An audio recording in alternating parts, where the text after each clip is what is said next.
I've got the electrics together, I've checked that it's got sparks. I've just cleaned the plugs, I'm putting the plugs back in. I'll perhaps say a little bit more about that in a little while. I've put oil in, I've kicked the oil through. I haven't yet set up fuel, but I'll set up some fuel for it and then we'll see what happens. Yeah. Oh, I've got to connect the throttle cable as well, which I'll do that as well. So let's see how this goes. Having cleaned the plugs and putting them back in, the ones in the middle can be quite a faff to get to. So what I do is get a little bit of fuel tube, and if you just pop it over, it makes it so you can do it with your fingers, and then just pull that off and finish it off with the appropriate spanner. What you don't want to do is get your plugs cross-threaded. You just need to tighten them down and then just nip them. That'll be absolutely fine. The next thing I'm going to do with my CB750 K0 is I'm going to have the points cover off so I can check the points and make sure that at least the static timing's right. While I've got that off, the first thing I'm going to do though is set the tappets. It's quite easy to do once you're looking at it, so we'll see how we go. I've copied the little chart from the workshop manual. It's not a game of noughts and crosses. When you've got cylinder 1 on top dead centre, you can set the ones with zeros, and when you've got cylinder 4 on top dead centre, so on the compression stroke, you can set the ones with X's. So it should be fairly simple. It's not shims or anything like that, so lovely, easy engineering. GIS bit, so let's have a go. Nice and easy came out. Didn't need to use the impact part of this driver. Let's try the top one before I go all the way. Yep.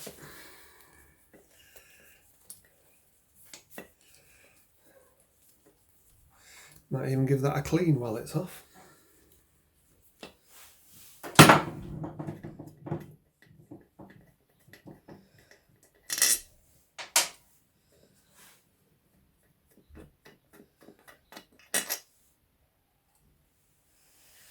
It's lovely and clean in there.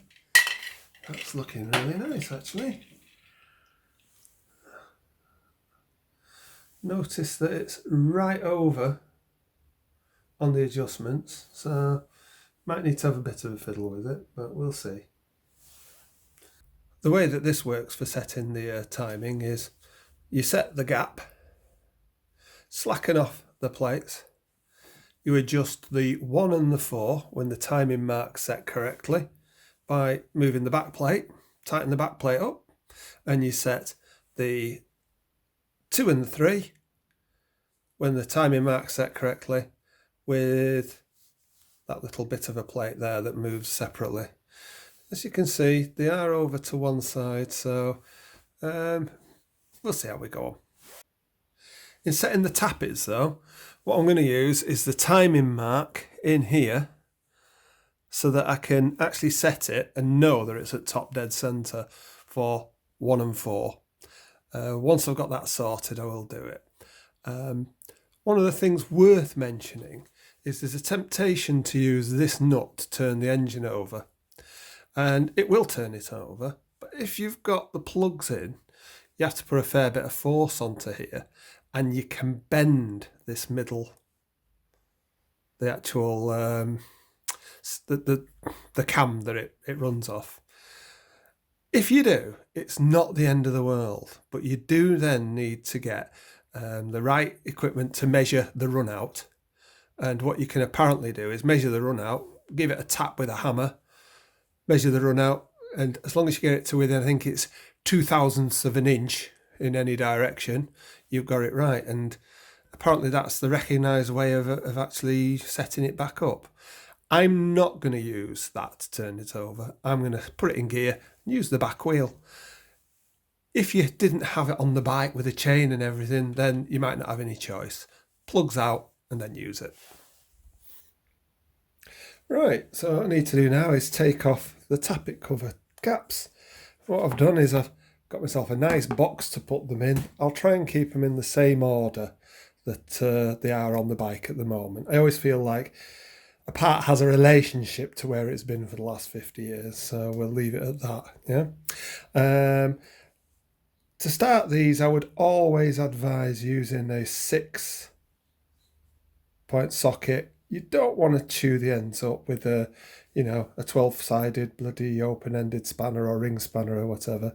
So you start them off with a 6-sided socket, and then they should come out fairly easily.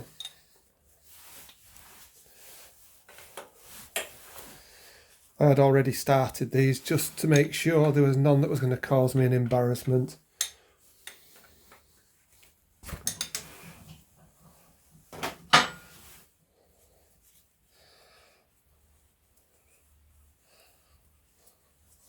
There you go, going the wrong way with one hand. Should replace the rubber seals as well. I'm likely to do quite a more extensive build on this engine, so I'm going to get a complete set of gaskets eventually, and I'll replace the seals then.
Right, that's them off, nicely in order.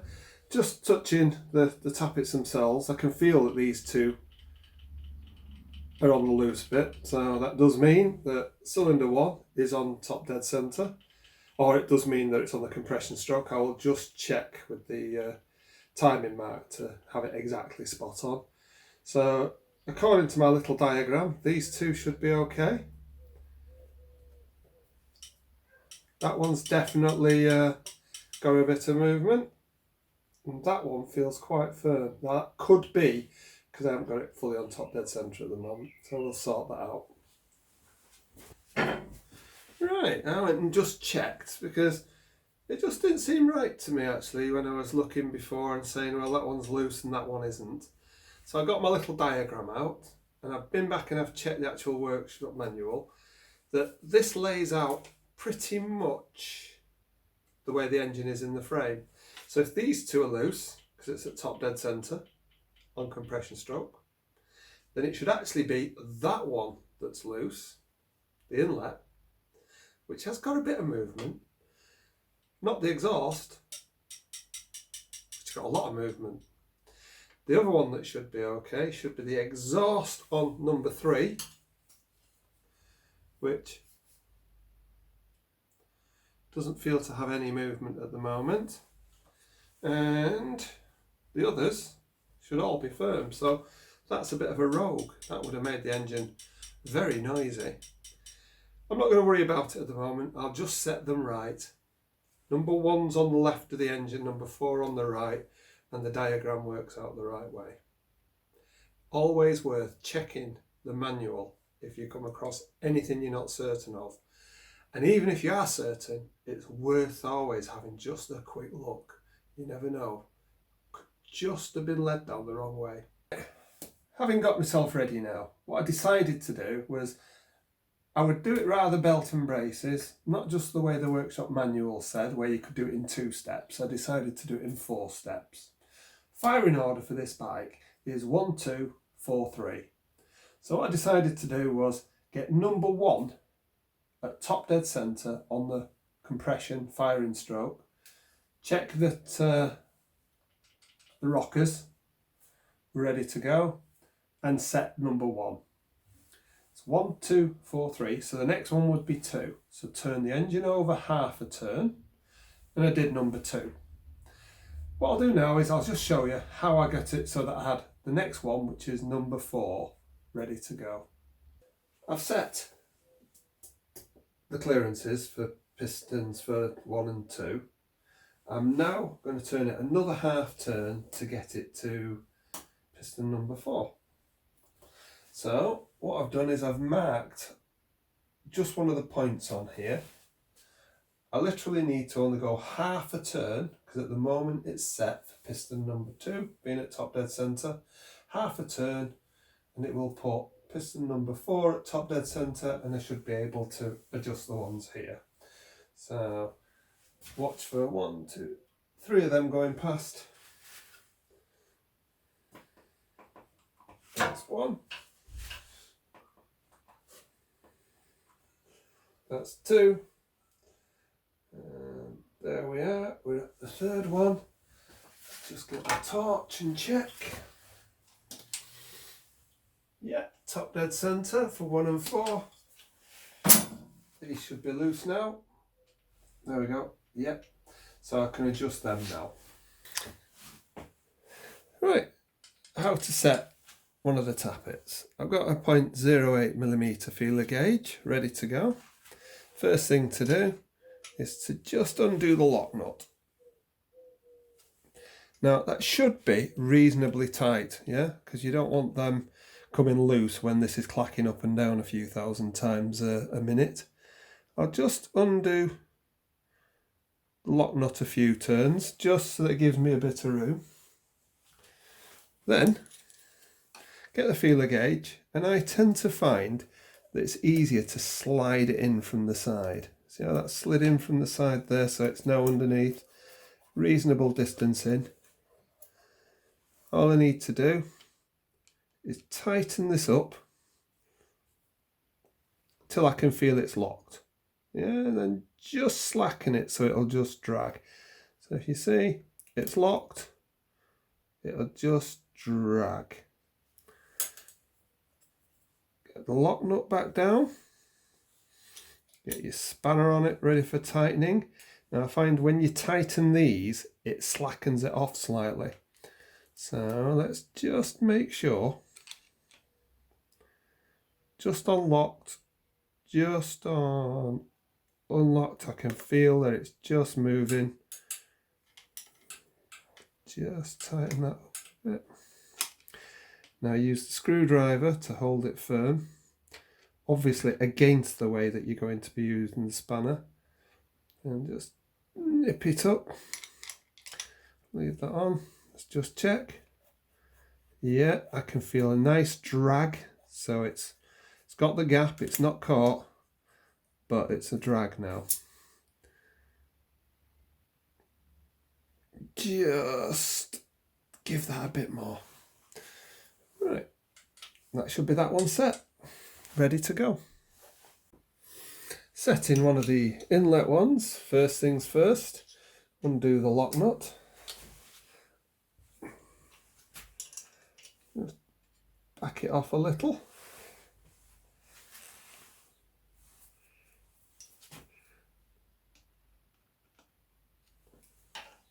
Slide in the 0.05 of a millimetre. We'll get in there. There we go, we're in. I always like to put plenty of feeler gauge in, yeah.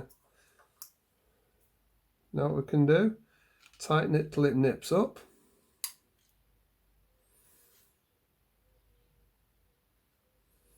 And there's not much of a movement between nips up and not.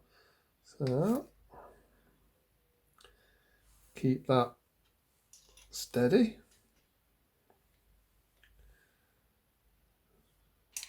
I think I might have moved it then. Let's just have another quick feel.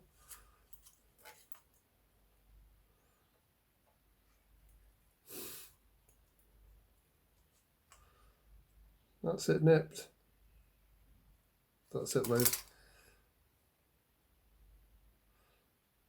Just tighten that up.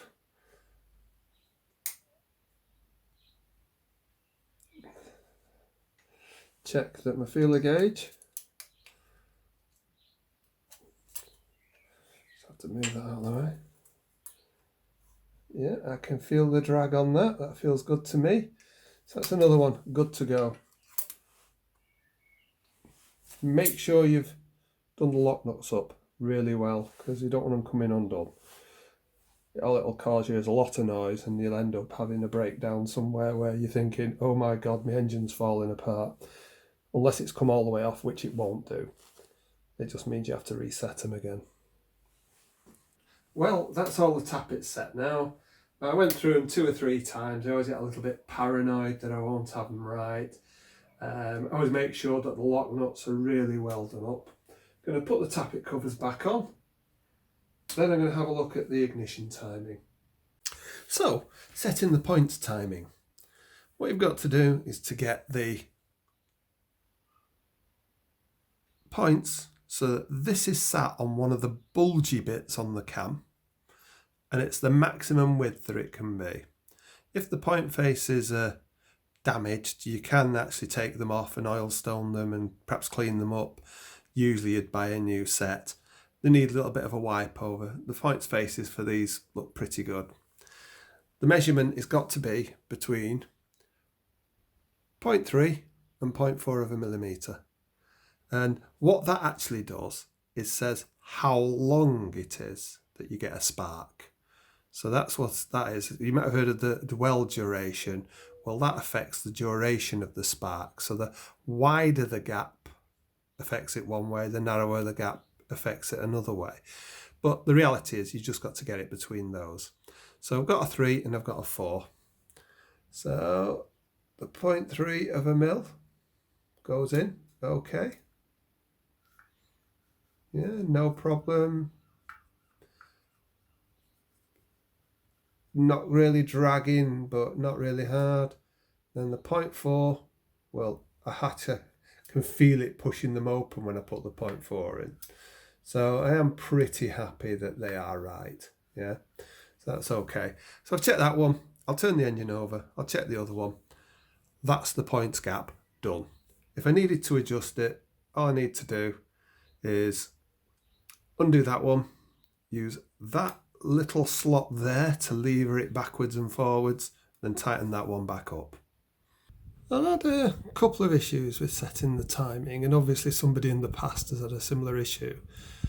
As you can see, I've got the timing mark lined up, but if you look at the screw above it, it's right at one side in the slot, and in reality I need to turn the back plate in that direction. So one option would be to take it all off and extend that slot. But what I'm going to do is I'm actually going to adjust the contact breaker point, maybe to a little bit less than optimal, but so that at least the spark will start at the right time. Now, someone else in the past has had a problem with this because they've chewed up this screw fairly drastically. I had to get a Dremel on it to cut a slot to get it, to undo. But that's what I'm going to do for now. It's a bodge. I will fix it properly, but I just wanted to see if I could get the bike running.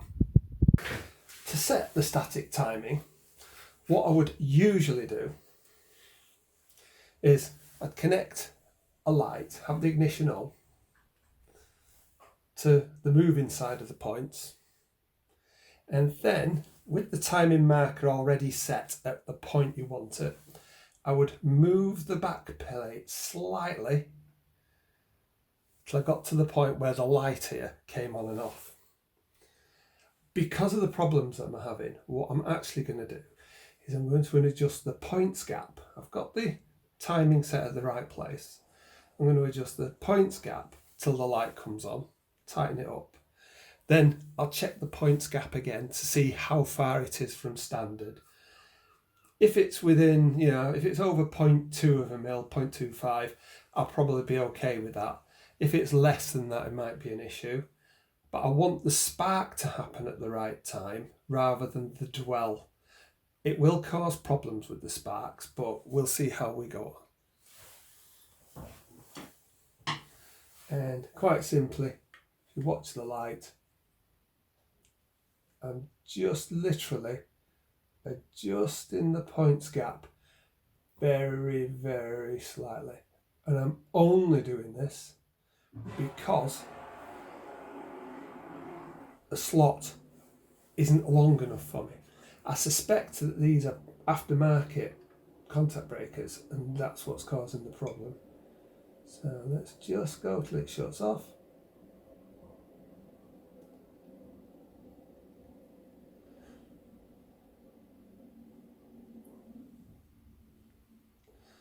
And then back on again. Back off. Just want it at the very point, because that'll give me the optimal. Right, I think I'm going to live with that. So what I'm going to do now is tighten that up. Alright, as you can see, that opens. Taking virtually nothing with my thumb to open that. Tighten that back up. Let's not chew it up even further. And now I'll have a look at the 2 and the 3. I've set up 2 and 3 and have exactly the same issue. They're right at the end of the slots for the adjustment on these. You're supposed to undo those 2 screws and move that little plate in relation. So I'm doing the same thing. I've set the timing mark spot on, and I'm just making it so that the light flickers on and off.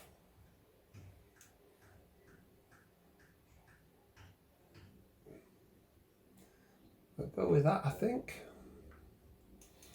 Tighten that up. Let's just see. It's the... Oops, where am I?